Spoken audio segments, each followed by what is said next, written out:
जिस दिन वो दोनों हमसे नाता छोड़ेगी, छोड़ेगी जिस दिन वो दोनों हमसे नाता छोड़ेगी।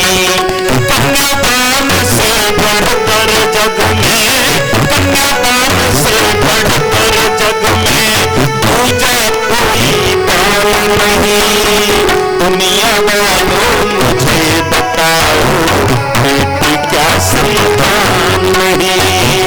दुनिया वालों मुझे बताओ बेटी क्या संतान नहीं।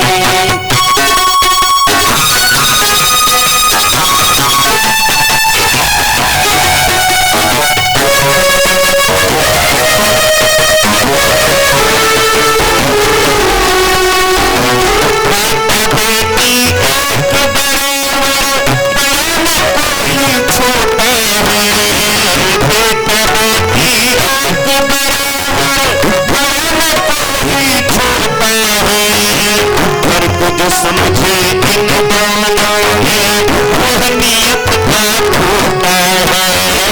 फर्क जो समझे इन दोनों में वह नियत का खोटा है। नियत के खोटे तो प्यारे, नियत के खोटे तो प्यारे, तुम कहना इंसान नहीं। दुनिया वालों मुझे बताओ बेटी क्या संतान नहीं।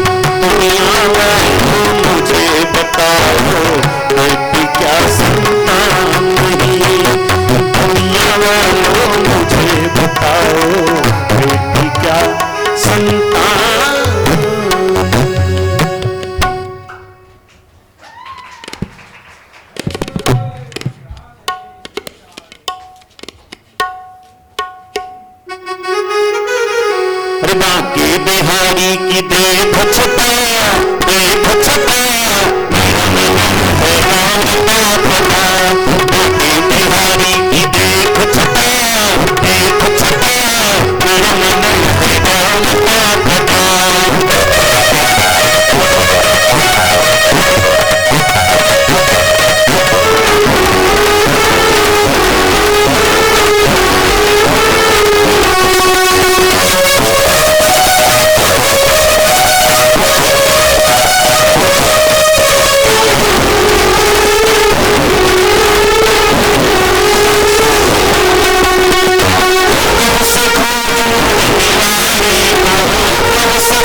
को उठाओ और ताली बजाओ तब मिलेंगे भगवान, ऐसे नहीं मिले। दोनों हाथों को उठा करके ताली बजाते हुए जो लोग बैठे हैं उनसे कहा जा रहा है, ये तो मेहनत कर ही रहे सब, जो लोग बैठे हैं उनके लिए दोनों हाथों की ताली सेवा करते हुए, अरे राधे राधे जिसने रखा, जिसने रखा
कृष्ण कन्हैया लाल की जय हो। जय श्री राधे।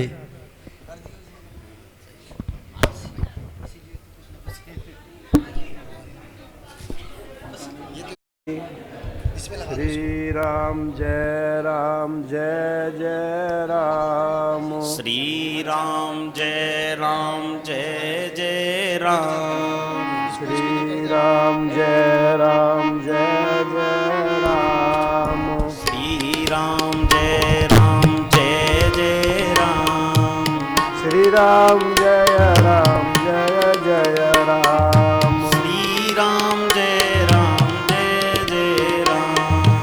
श्री राम जय जय राम। श्री राम जय जय राम। राम कृष्ण भगवान की जय हो। शंख चक्रम सकिरीटकुण्डलं सपीतवस्त्रं सरसीरुहेक्षणं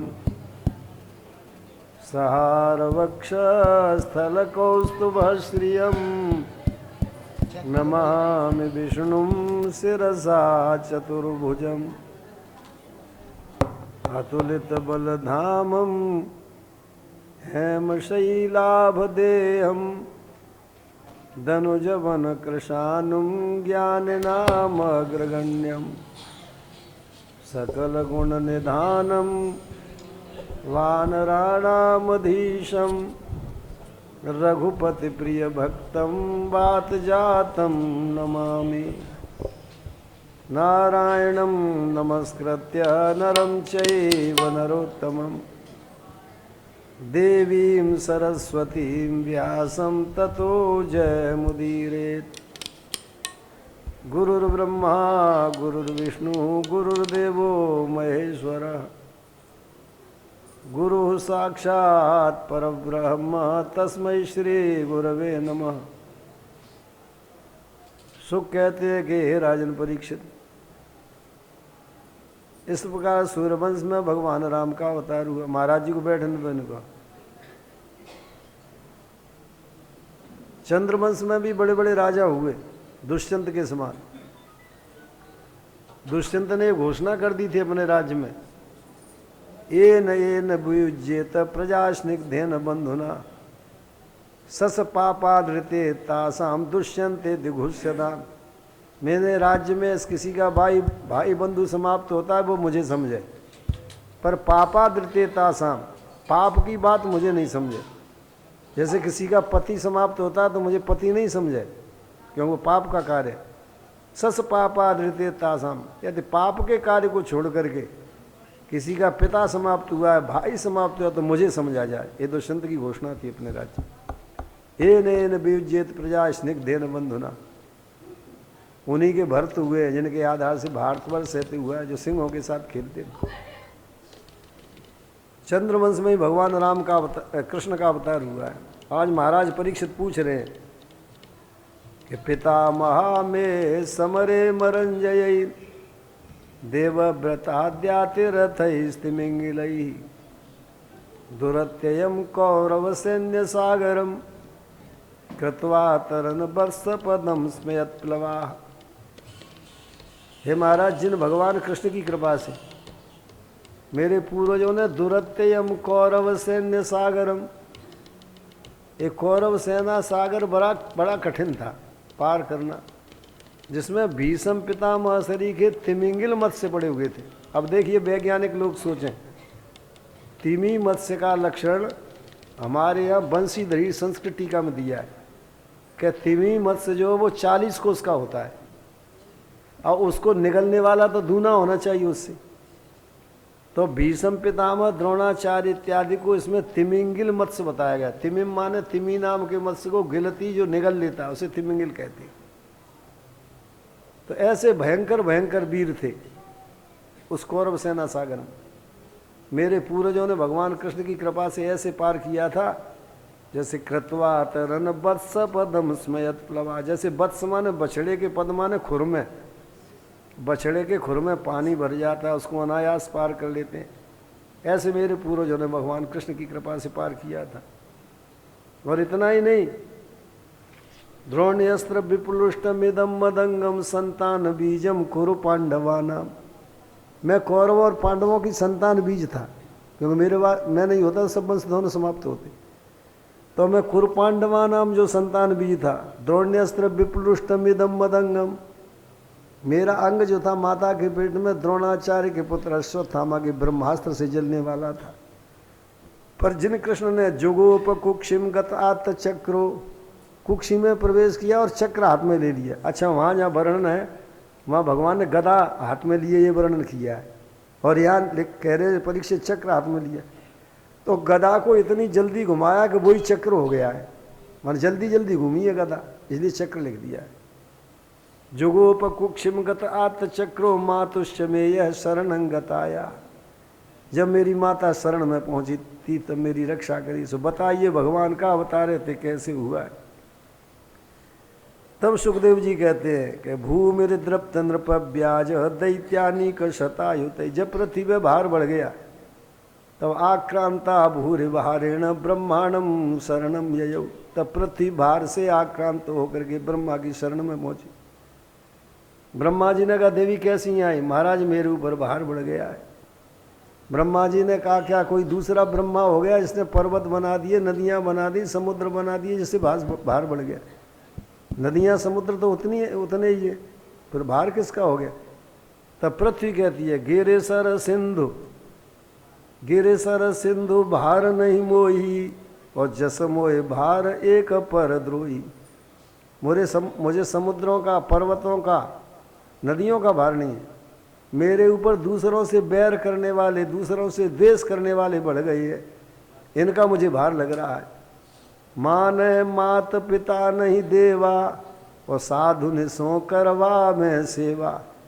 जिनके ये आचरण भवानी, और तेजा न हो निश्चर सम प्राणी। ऐसे निशाचर मेरे ऊपर बढ़ गए जो माता पिता से सेवा करवा रहे, साधुओं से सेवा करवा रहे।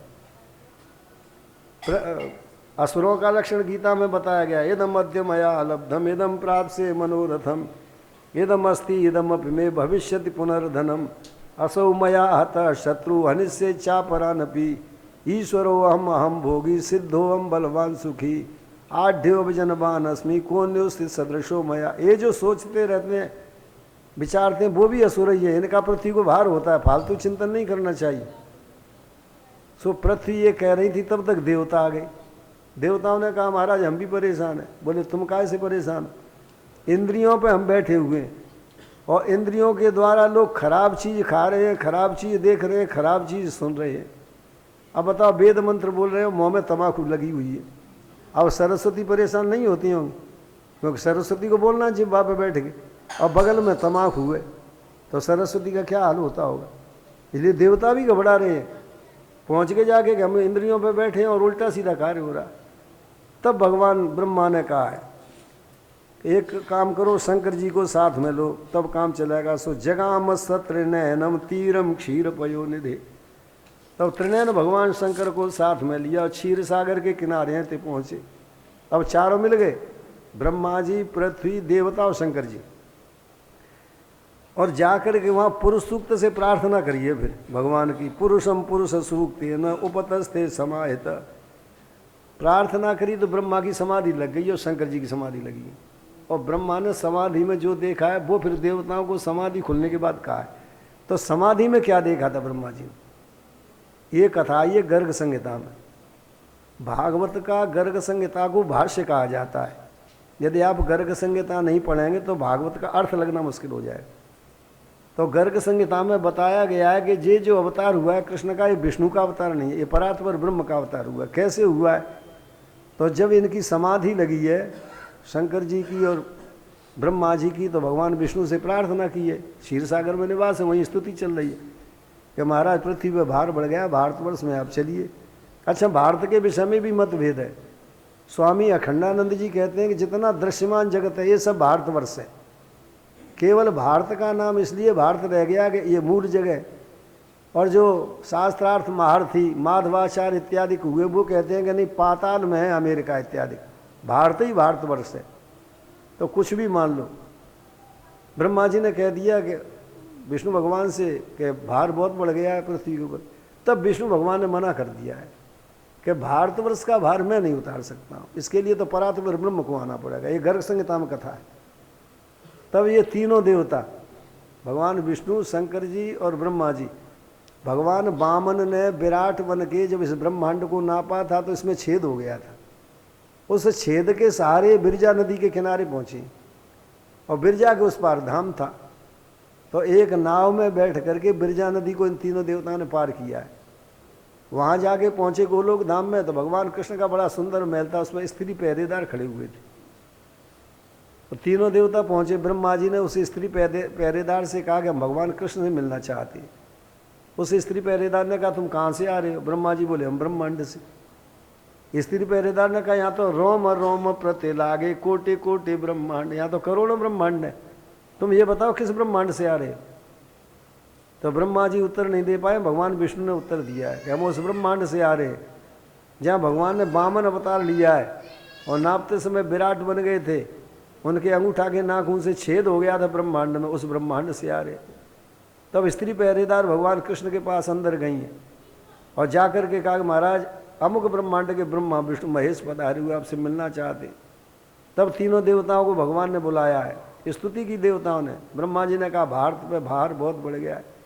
तब भगवान ने कहा है कि मुझे रासेश्वरी राधिका के वियोग का श्री रामा का 100 वर्ष का शाप लगा हुआ है। श्री रामा ने ये शाप दिया है कि रास श्री राधिका से भगवान कृष्ण का 100 वर्ष का वियोग होगा, तो मैं उस वियोग को भी पूरा करूंगा और तुम्हारे भारत के भार को भी उतारूंगा। पर एक शर्त है कि जितने देवता हैं वो देवांगनाओं को लेकर के और जाकर के ब्रज में गोप और गोपियां बन के प्रकट हो जाएं। मेरा अवतार वसुदेव के घर में है ते होगा। जब भगवान ने ये कह दिया तब तीनों देवता लौट करके आए, तब समाधि खुली है। इसलिए भगवान विष्णु का भगवान का जो ये अवतार हुआ है कृष्ण का, वो परात्पर ब्रह्म का अवतार है, विष्णु का अवतार नहीं है। इसलिए समाधि खुल जाती है। तब ब्रह्मा जी कहते हैं कि वसुदेव ग्रहे साक्षात भगवान पुरुष पर। अरे देवताओं, वसुदेव के घर में साक्षात परात्पर ब्रह्म आ रहा है। ये भगवान कृष्ण ब्रह्म है, परात्पर ब्रह्म है। इसका इशारा भागवत के प्रथम स्कंद के 3 अध्याय में जहाँ 24 अवतारों का वर्णन है वहाँ भी कहा गया है। वहाँ लिखा है श्लोक, एते चांस कला पुंसः कृष्णस्तु भगवान स्वयं। ये कहा गया है अवतारों के बाद में कि एते चांस कला पुंस, जितने अवतार हैं अंश और कला अवतार हैं, और कृष्णस्तु भगवान स्वयं। कृष्ण साक्षात परात्पर ब्रह्म है। अब एक प्रश्न आता है कि कृष्ण परात्पर ब्रह्म है तो फिर राम कौन है? तो इस श्लोक में 4 शब्द दिया हुआ है। जो संस्कृत के विद्वान हैं, टीकाकार हैं, उन्होंने कहा कि इतना ही लिख देते एते अंश कला, ये अवतार अंश कला, भगवान कृष्ण साक्षात परात्पर ब्रह्म में चा क्यों लगाया? चा का अर्थ संस्कृत में होता है और। तो बोले और कौन? तो और से राम लिया गया है। चकारात राम इत्यर्थ है। विद्वानों ने लिखा है चकार से राम लेने में। तो भगवान कृष्ण परात्पर ब्रह्म है और राम भी परात्पर ब्रह्म ही है, बल्कि राम ही कृष्ण बने हैं। सीताम तु राधिका विद्धि तच्छाया द्रौपदी सती। शास्त्रों में लिखा है कि सीता जी रासेश्वरी राधिका बनी है, सीताम तो राधिका विद्धि, और तच्छाया द्रौपदी सती। और द्रौपदी महारानी छाया से जानकी जी कैसे प्रकट हुई है। एक और कथा आती है, जब राम जी का अवतार हो गया, सूर्यवंश में हुआ, दोपहर को हुआ, दिन में, तो जा कर के रात्रि और चंद्रमा दोनों अयोध्या में पहुंचे भगवान के पास। और राम जी से चंद्रमा ने कहा कि महाराज आपने सूर्यवंश को तो पवित्र कर दिया, मुझे चंद्र को कब पवित्र करोगे? और रात्रि ने कहा कि आपने राम अवतार दिन में लिया है, तो मुझे रात्रि को पवित्र कब करोगे? तब राम जी ने वचन दिया है, भादों की अष्टम तिथि और कृष्ण पक्ष आधी रात, द्वापुर में धरियो जन्म जाओ हृदय हर्षाद। हे देवी रात्रि, मेरा जो द्वापुर में कृष्ण अवतार होगा वो रात्रि में ही होगा। और चंद्रमा से कहा, धैर्य धरो शशि शांत रहो तब संत स्वभाव सदा मोहि प्यारो। श्री गुरुदेव शरीर को नाम विनीत सुप्रेम से राम उचारो। हे चंद्र, तुम धैर्य धारण करो, तुम्हारी शीतलता को देख के, तुम्हारी सौम्यता को देख करके। यद्यपि मेरे गुरु ने मेरा नाम राम रखा है और मैं सूर्यवंश में प्रकट हुआ हूँ, तो ये नियम होता है कि जिस वंश में जो प्रकट होता है उसका नाम साथ में जोड़ा जाता है। तो धैर्य धरो शशि शांत रहो तब संत स्वभाव सदा मोहि प्यारो। श्री गुरुदेव शरीर को नाम विनीत सुप्रेम से राम उचारो। सूरज की धरी हो न कला संग यद्यपि सूरज वंश हमारा। चंद्र तुम्हारे वंश को तो मैं पवित्र करूंगा ही, पर इस अवतार में भी मैं अपने नाम के साथ सूर्य का नाम नहीं जोड़ूंगा, तुम्हारा नाम जोड़ूंगा। कभी सोचा है कि राम जी के साथ में चंद्र क्यों जुड़ा हुआ है? अरे सूर्य वंश में थे तो राम सूर्य होना चाहिए था, रामचंद्र कैसे कहा गया? तो भगवान राम ने वचन दिया है कि सूरज की धरी हो न कला संग यद्यपि सूरज वंश हमारो। और चंद्र रहेंगो चहु जुग में और राम के साथ में नाम त्यारो। तो राम ही कृष्ण हुए, ये परात्पर ब्रह्म के अवतार हैं। भगवान कृष्ण राम दोनों एक ही तत्व हैं। कोई कहे कि जब राम ही कृष्ण थे तो वृंदावन में जब तुलसीदास जी पहुँचे और जब देखा भगवान कृष्ण को तो ये क्यों कहा, कहा कहो छवि आजुकी भले बने ओ नाथ और तुलसी मस्तक नवतु है धनुष बाण ले हाथ। तो वहाँ क्यों कह दिया उन्होंने? जब राम ही कृष्ण थे तो प्रणाम कर लेते, ये क्यों कहा कि धनुष बाण लीजिए आप? इसका कारण दूसरा था। उपासना जो वो 5 तरह से की जाती है। या तो शांत भाव से उपासना करो, अथवा भगवान को बच्चा मान करके उपासना करो, अथवा भगवान को स्वामी मान करके उपासना करो, अथवा भगवान को सखा मान के उपासना करो, अथवा भगवान को पति मान के उपासना करो। 5 उपासना के प्रकार हैं हमारे यहाँ। ऐसे सूफी मत में तो भगवान को स्त्री मानते हैं, स्वयं पति बनते हैं, और हमारे यहाँ इस मत में भगवान को पति मानते हैं, स्वयं स्त्री बनते हैं। तो शांत भाव की उपासना, वात्सल्य भाव की उपासना, सेवक भाव की उपासना, सखा भाव की उपासना और कांता भाव की उपासना, 5 उपासना है हमारे यहाँ। तो वृंदावन में जितनी उपासना चल रही थी, कांता भाव की उपासना थी, सब गोपियाँ थी वहाँ पर, अकेले कृष्ण थे वहाँ पर, पुरुष एक ही थे। मीराबाई, जब वल्लभाचार्य जी आए वृंदावन में, तो मीराबाई ने कहा मैं वल्लभाचार्य जी से मिलना चाहती हूँ। वल्लभाचार्य जी बोले मैं स्त्रियों से नहीं मिलता हूँ। तो मीराबाई ने कहा कि मैं तो समझती थी संसार में एक ही पुरुष है, ये दूसरा पुरुष कहाँ से आ गया है। तब वल्लभाचार्य जी घबराए, मीरा जी से मिले।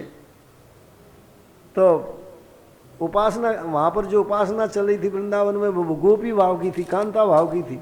वो तो रनिवास था, सब रानियाँ थी वहाँ पर तो।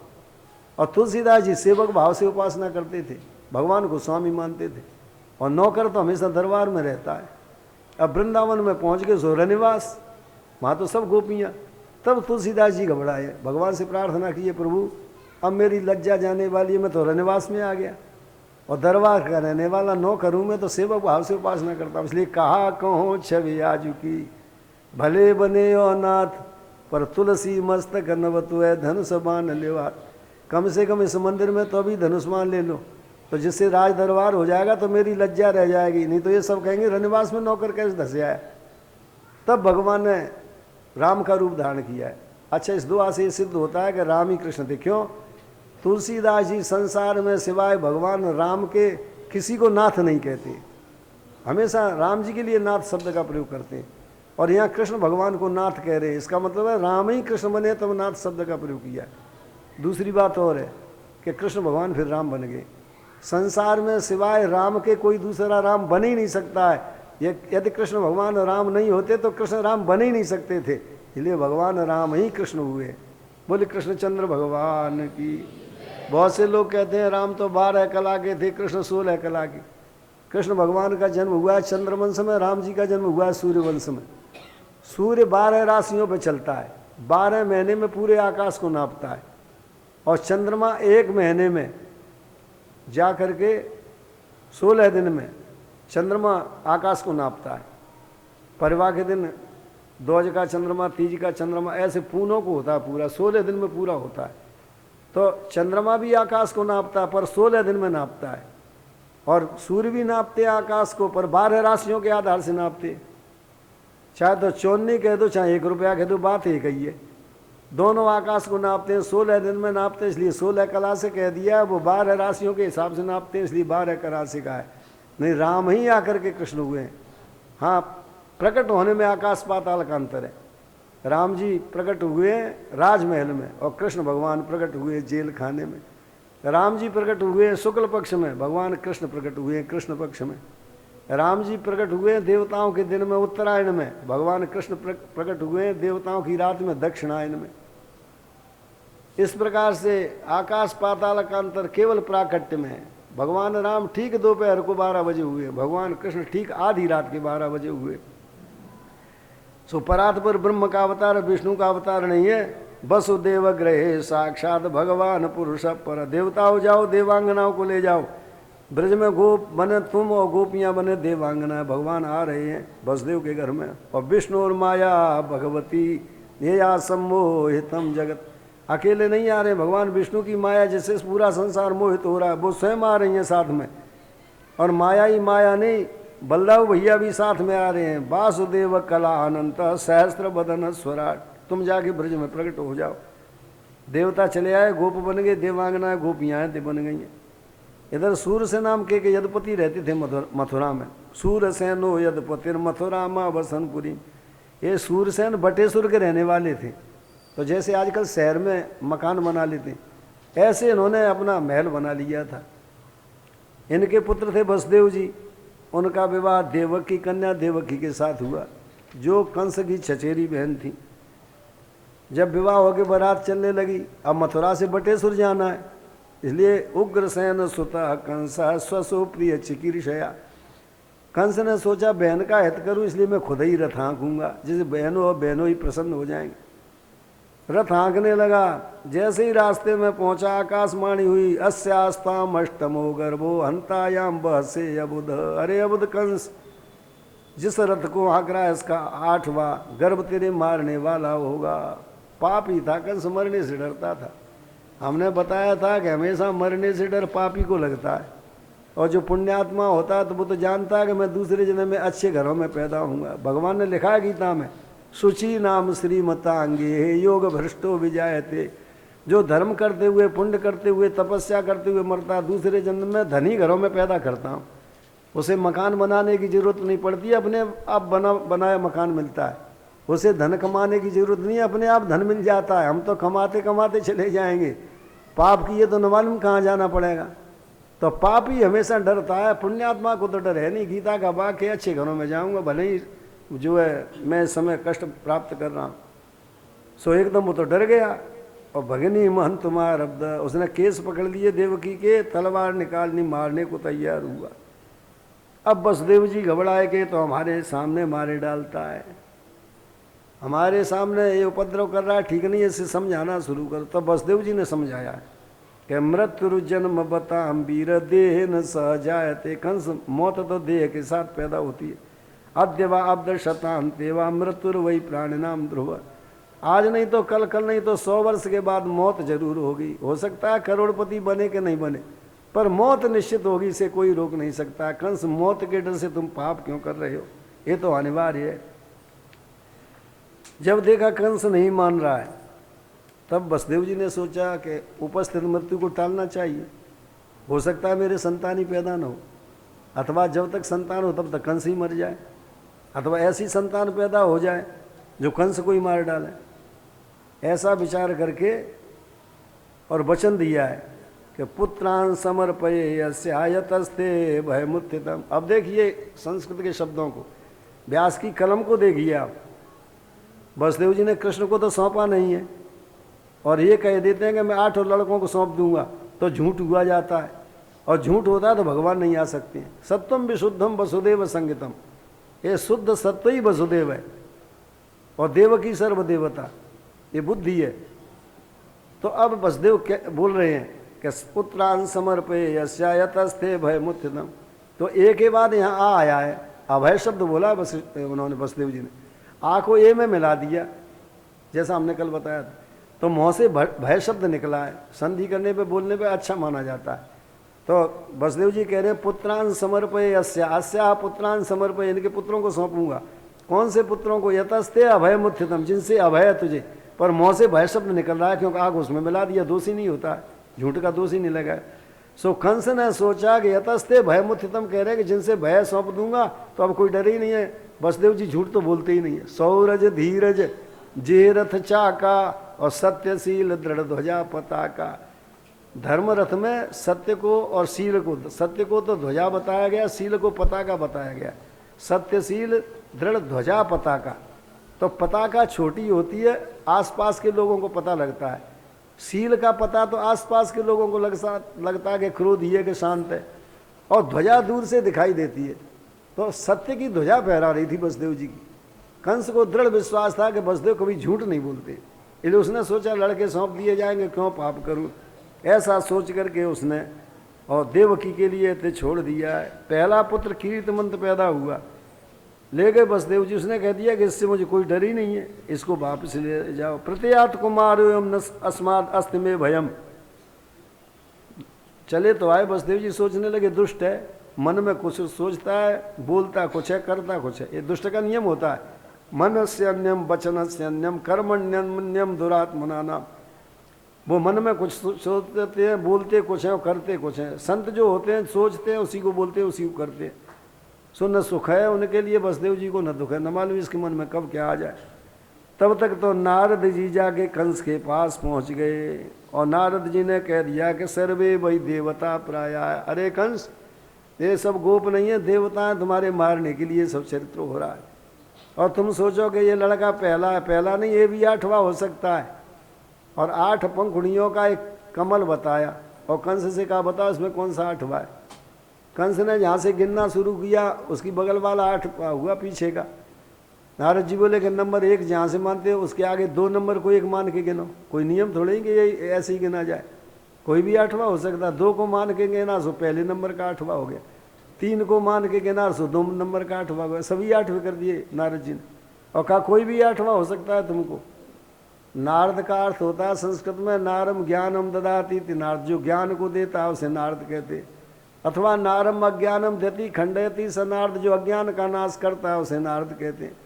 हिंदी में अर्थ है कि नारद जिसके वचन कभी रद्द ही नहीं हो, जो निर्णय कर ले कि इस काम को कराना है उसे करा के छोड़े, उसे भी नारद कहा जाता है।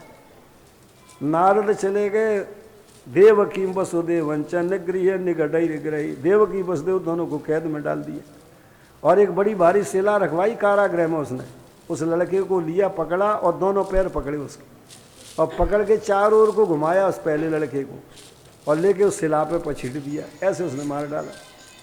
6 लड़के पैदा हुए, 6 लड़के थे, मार दिए कंस ने। 7वें का नंबर आया तो बलदाव भैया से कहा भैया चलो। बलदाव भैया बोले कि नहीं आप चलिए मैं बाद में आऊँगा। नहीं भैया जब रामा अवतार लिया था तब तुम छोटे लक्ष्मण बने थे, तुमने मेरी उस समय बड़ी भारी सेवा करी है, अब कि तुम बड़े बनोगे मैं छोटा बनूंगा, इसलिए आप आगे चलिए। तब बलदाव भैया को भेजा गया है। बलदाव भैया जब आगे भगवान ने सोचा कि अब तो प्रकट होने का समय भैया का, कहीं कंस का संकट ना आ जाए। सो यदु नाम निजना था नाम योग मायाम समाधिशत, तब योग माया को आदेश दिया भगवान ने, गच्छ देवी ब्रजम भद्रे, हे देवी ब्रज को जाओ। और रोहिणी वसुदेव की पत्नी बाबा नंद के यहाँ रह रही हैं और देवकी के गर्भ में मेरा शेषाख्यम धाम मामकम, इस समय जो 7वां गर्भ है वो मेरा शेष धाम है, वो बलदाव भैया उन्हें खींच करके रोहिणी के गर्भ में स्थापित कर देना। और देवी एक काम करना, तुम स्वयं जा करके यशोदा के गर्भ में प्रवेश करना, मैं देवकी के गर्भ में आऊँगा और जैसे ही मैं प्रकट हूँ तैसे ही तुम प्रकट हो जाना। मेरे कृष्ण अवतार की लीला सब तुम्हारी सहायता से चलेगी। यदि तुम मेरे काम को पूरा कर दोगी तो कलयुग में तुम्हारा पूजन ऐसे किया जाएगा। कुमुदा चंडिका कृष्णा माधवी कन्यकेति च माया नारायणी शानी शारदेत्यम्बिकेति च, तुम्हारे कई नाम होंगे, तुम्हें नारायणी शारदा अंबिका माया इत्यादि के नामों से पुकारा जाएगा। मैया ने परिक्रमा करी, योग माया ने देवकी के गर्भ को खींचा, रोहिणी के गर्भ में स्थापित कर दिया। पूर्ववासियों वो जो पहरेदार थे उन्होंने कह दिया कंस से कि अब की तो कुछ हुआ ही नहीं है। कंस को भ्रम हो गया कि ऐसा हो नहीं सकता, कोई न कोई चक्कर है। अब 8वां गर्भ आने वाला है, कहीं पहरेदार धोखा न दे दें। सो जितने पहरेदार लगे थे सबको बदल दिया कंस ने, सब नए पहरेदार लगाए गए। अब भगवान चले वहाँ से, सो सबसे पहले वसुदेव के मन में प्रवेश किया, वसुदेव के मन से देवकी के मन में आए। अब ऐसा लग रहा है कि देवकी को गर्भ है। ताम वीक्ष कंस प्रभयाजितांतराम, कंस जब देखता है देवकी को, अब प्रकाश दिखाई देता है कंस को। सो कंस कहता है आई समय प्राण हरो हरिर गुहाम, हो नो प्राण हरण करने वाला हरि इस गुहा में आ चुका है, पर मार नहीं पा रहा है। क्यों? भगवान अंदर बैठे से बुद्धि शुद्ध हो जाती। कंस घर में जाता तो सोचता है कि मैं देवकी को मार डालूंगा जैसे पैदा ही नहीं हो कोई, और जैसे ही आता है कारागृह में जो भगवान की दृष्टि पड़ती है सो ही फिर मन बदल जाता है। ऐसे भगवान रक्षा कर रहे। अंत में देवता आए, भगवान की प्रार्थना करिए।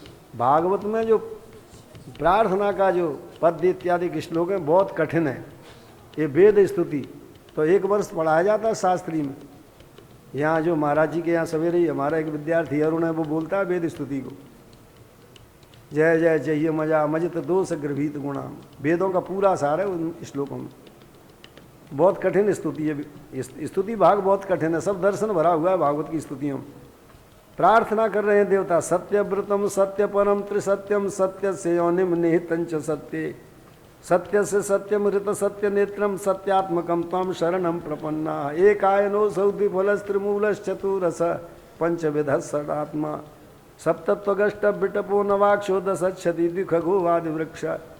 यहाँ जो विद्यार्थी पढ़ रहे हैं, जो विद्वान है, उसका सब श्रेय महाराज जी को, नेपाल वाले महाराज जी को जो प्रधानाचार्य हैं, उनके आधार से सब बोलते रहते हैं। एक आयनो सौ फलस्त्र, देवता कह रहे हैं एक जड़ है और जिसमें 2 फल लगे हुए और 3 जिसके मूल हैं, 4 जिसमें रसें और 2 पक्षी जिसमें बैठे हुए हैं, दुख गो आदि वृक्ष, ऐसे आदि वृक्ष आप ही हैं। ये जो संसार है इसकी जड़ क्या है? प्रकृति। 2 फल इसमें कौन से हैं? सुख और दुख, ये 2 फल लगे हुए हैं। 3 मूल हैं इसके, सतोगुण रजोगुण तमोगुण। 4 रस हैं इसमें, धर्म अर्थ काम मोक्ष। और ईश्वर और जीव, एक गुरु एक चेला, ये दोनों इसमें बैठे हुए हैं। ये ब्रह्मांड का नक्शा ये शरीर।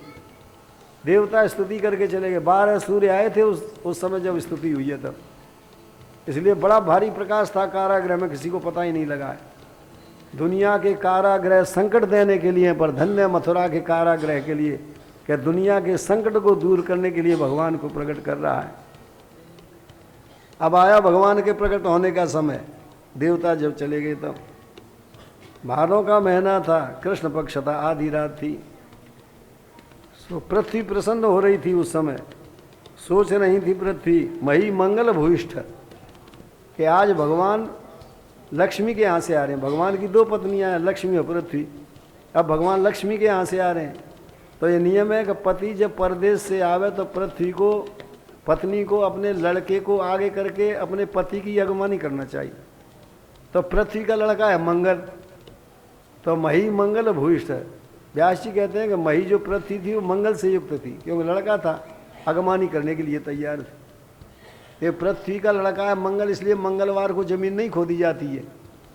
अच्छा मंडप हुआ मंगलवार का, तो पहले तो मंडपों के लिए खम्भ गाड़ने के लिए जमीन खोदते थे, और मंगल का मंडप हो तो क्या होगा, तो सोमवार को जमीन खोदना पड़ती है।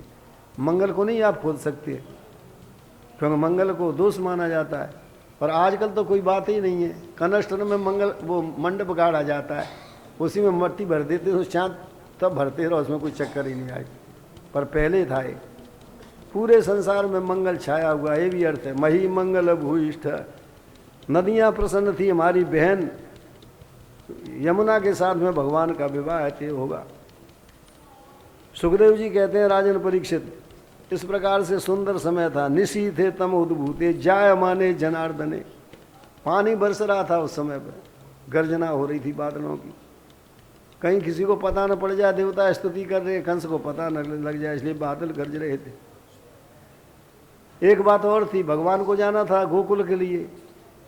अब गर्मी थी भादों के महीने में, सो मथुरा के निवासी अपनी खाटों को सड़क पर डाले थे। भगवान ने सोचा किसी ने देख लिया तो कंस को खबर कर देगा। तो जो पानी बरसना शुरू हुआ सो सबकी खाटें अंदर पहुंच गई, सड़क बिल्कुल खाली पड़ी हुई थी। ऐसा हाल हुआ उस समय पर। अंत में निशीथे तमुद्भूते जायमाने जनने। पूरे भागवत में कहीं ये नहीं लिखा हुआ है कि भादों के महीने में और बुधवार को और रोहिणी नक्षत्र में जन्म हुआ था। ये तो दूसरे पुराणों में लिखा है, उसके आधार से अर्थ करती। तो एक श्लोक है इसमें जिसका व्याकरण के आधार से राम भद्राचार्य जी ने अर्थ निकाला है, चाहे कहीं पढ़ा होगा उन्होंने, कि निशीथे तमुद्भूते जायमाने जनार्दन। इस श्लोक का अर्थ किया उन्होंने। बोले निशीत काल था, इसे तो 12 बजे सिद्ध हो गया। अच्छा भादों का महीना कैसे सिद्ध हो, कृष्ण पक्ष कैसे सिद्ध हो, अष्टमी कैसे सिद्ध हो? तो कहते हैं तम उद्भूते, भयंकर अंधकार था उसमें। तो पूरे वर्ष में भादों के महीने में कृष्ण पक्ष की अष्टमी को ही अंधकार ज़्यादा होता है, इसलिए उन्होंने भादों का महीना और कृष्ण पक्ष की अष्टमी निकाली है। अब बुधवार कैसे अर्थ निकलेगा? तो निशीथे तम उद्भूते, इसमें ए में आ मिला हुआ है, तो आतम शब्द निकालो यहाँ पर। आतम माने चंद्रमा, जिसमें तम नहीं है, उससे उद्भूत कौन है? बुध है, चंद्रमा का पुत्र है बुध। ऐसे बुधार्थ निकाला गया है। बुधवार था, रोहिणी नक्षत्र था, आधी रात का समय था। जो जैसे पूर्व दिशा में पूर्ण चंद्र का उदय होता है, ऐसे भगवान उस कारागृह में देवकी के गर्भ से चतुर्भुजी रूप में प्रकटते हुए। बोले कृष्णचंद्र भगवान की जय। थोड़ा भगवान की आरती कर दो, उसके बाद आगे कथा होगी। अभी देर है नंदोत्सव में, आरती कर दो थोड़ी सी। भय प्रगट कृपाला दीन दयाला यशुमति के हितका, हर सित मातारी मुनि मनहारी अद्भुत रूप विचार। भूषणया रामा धनु घन श्यामा निज आयुध भुज चारि। भूषण मनमाला नयन विशाला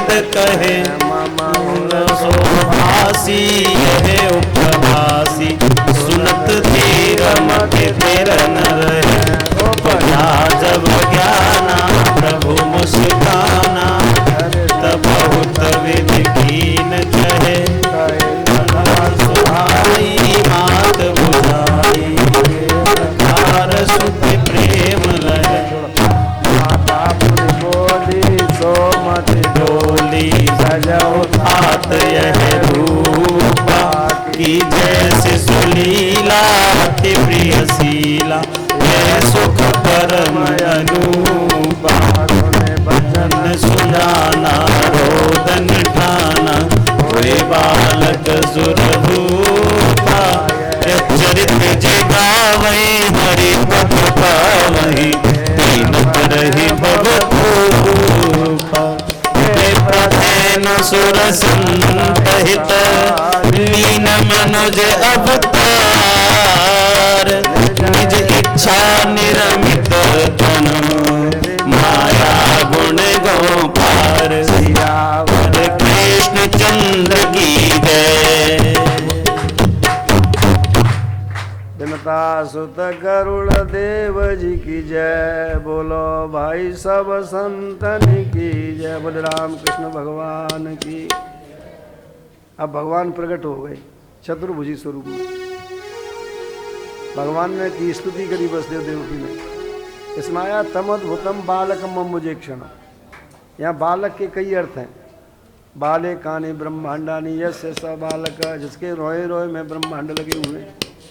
कामाने ब्रह्मांड होता है, कामाने ब्रह्मा भी होता है। बोले बालक ब्रह्मा यस्य स बालक, जिसके ब्रह्मा बालक बने।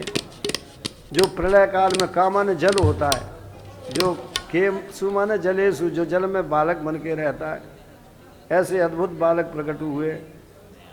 वसुदेव देवकी ने स्तुति की। भगवान ने कहा मैंने वचन दिया था वो पूरा कर दिया है। अब मैं छोटा बच्चा बना जाता हूँ तो मैं डर लग रहा हूँ कंस। बैठ जाइए सभी लोग, तो मेरी सभी बैठ जाए अपने माया स्थान पर। कन्या के रूप में यशोदा के यहाँ प्रकट हुई है, उसे लेकर के चले आना। वहीं आरती भगवान पहुंचेगी, छोटे सभी बैठ बालक बन जाइए। गए। पितरो संपश्यतो सद्यो बभूव प्राकृत शिशु।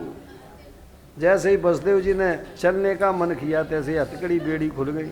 भगवान को सूप में ते रख लिया है। सब पहरेदार थे सो गए। श्रृंखला इत्यादि कहते खुल गई हैं।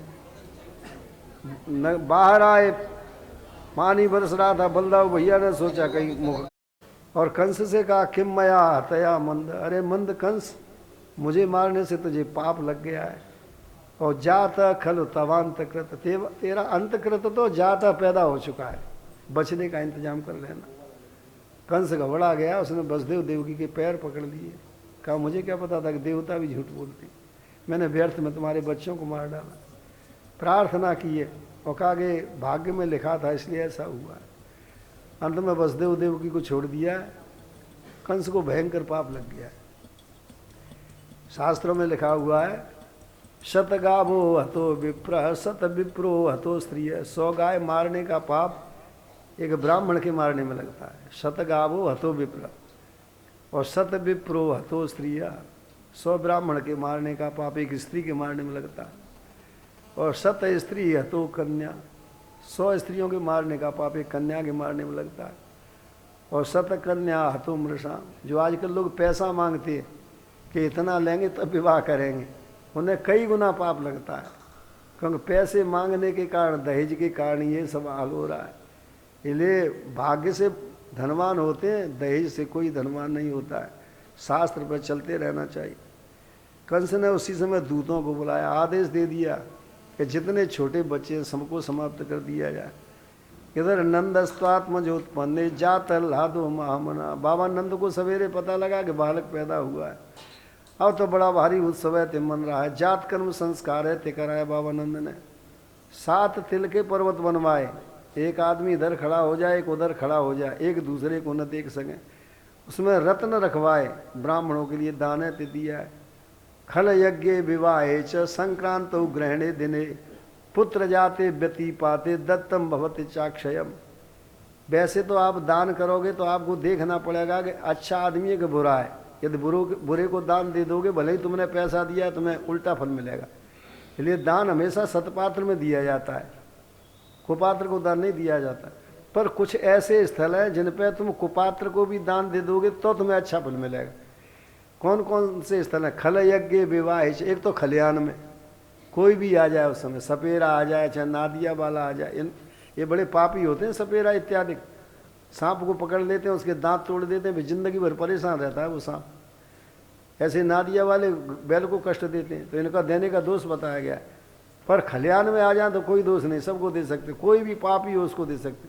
खल यज्ञ विवाह, विवाह में बारात आती है, उसमें कैसा भी खराब आ जाए आप तो उसको अंकमाला दीजिए, उसका पूजन करिए, आपको फल मिलेगा। तो खल यज्ञ विवाह संक्रांत ग्रहण दिन, संक्रांति में कोई भी मिले उसे दान कर सकते हो आप। ग्रहण के दिन कोई भी मिले दान कर सकते हो। पुत्र जाते व्यति पाते दत्तम भवति चाक्षयम, पुत्र पैदा हो आप किसी को भी दान करो, अक्षदान माना जाता है। व्यतिपात में अक्षदान होता है, इसलिए बाबा दान कर रहे हैं। दान देने से धन की शुद्धि होती है, ध्यान करने से मन की शुद्धि होती है, स्नान करने से शरीर की शुद्धि होती है। सहजम कर्म कौन थे, आप जो कमाते हो कहीं ना कहीं उसमें पाप होता है। हर एक ये जीविका के प्रत्येक साधन में पाप है, ये भी ध्यान रखिए। गीता का श्लोक है, सहजम कर्म कौन थे सदोषम अपि न त्यजेत सर्वारंभाय दोषेण धूमे नाग्नि रेवावृता। अरे अर्जुन, सहजता में जो हमें कर्म मिला है, कोई भी चीज़ जीविका की मिली है उसे छोड़ना नहीं चाहिए। सोचे इसमें दोष है, बोले सर्वारंभाय दोषेण धूमे नाग्नि रेवावृता। जैसे धुआं में अग्नि होती है, ऐसे ही कमाने के जितने साधन है, चाहे पुरोहित्य पांडित्य वृत्ति हो, चाहे कृषि हो, सब में दोष होता है। बड़ा वर्णन है इन सब चीज़ों का। तो अपना जीविका का साधन नहीं छोड़ना चाहिए, क्योंकि धुआं के समान सब में दोष है। पर उसकी शुद्धि के लिए उसमें से दान जरूर करते रहना चाहिए।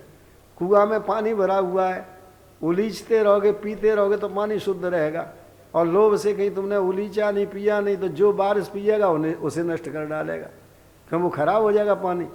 ऐसे ही धन की शुद्धि दान देने से होती है। बाबा खूब दान है ते कर रहे हैं। उस समय गोपियां भेंट ले करके जा रही हैं बाबा नंद के दरवाजे पर। गोपों को पता लग गया है, गोप जो है दही में हल्दी डाल रहे हैं, एक दूसरे पे छिड़क रहे हैं, मक्खन एक दूसरे के मुख से मल रहे हैं। बड़ा भारी नंदोत्सव मनाया जा रहा है। बोले कृष्णचंद्र भगवान की। अब नंदोत्सव कैसे मनाया गया, क्या हुआ, हमारे ये आचार्य जी बैठे हैं बाजे के ऊपर, ये बड़े विद्वान है, बड़ा अच्छा है कि बाजा भी जानते हैं, संगीत और अपने मंत्र पुष्पांजलि सब बोल देते हैं। अब ये आपसे जो है नंदोत्सव के सब गीत गाएंगे और नंदोत्सव मनाएंगे। बोले हनुमान हरि की, बोल नंद की जय। हरि ने जोड़ते बोलो, जोड़ते कृष्ण कन्हैया लाल की। मालूम पड़े कि कन्हैया आयो है। हरि स्वागतम कृष्ण सुस्वागतम कृष्ण स्वागतम कृष्ण सुस्वागतम कृष्ण। सभी स्वागतम कृष्ण सुस्वागतम कृष्ण स्वागतम कृष्ण सुस्वागतम कृष्ण स्वागतम कृष्ण सुस्वागतम कृष्ण स्वागतम स्वागतम कृष्ण स्वागतम सुस्वागतम स्वागतम कृष्ण स्वागतम कृष्ण स्वागतम कृष्ण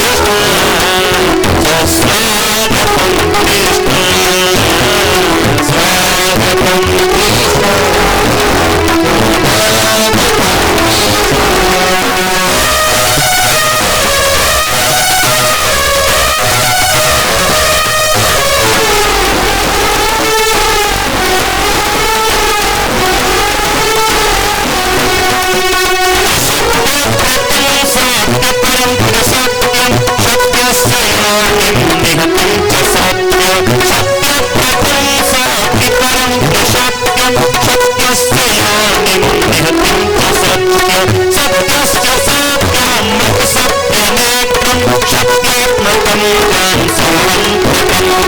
स्वागतम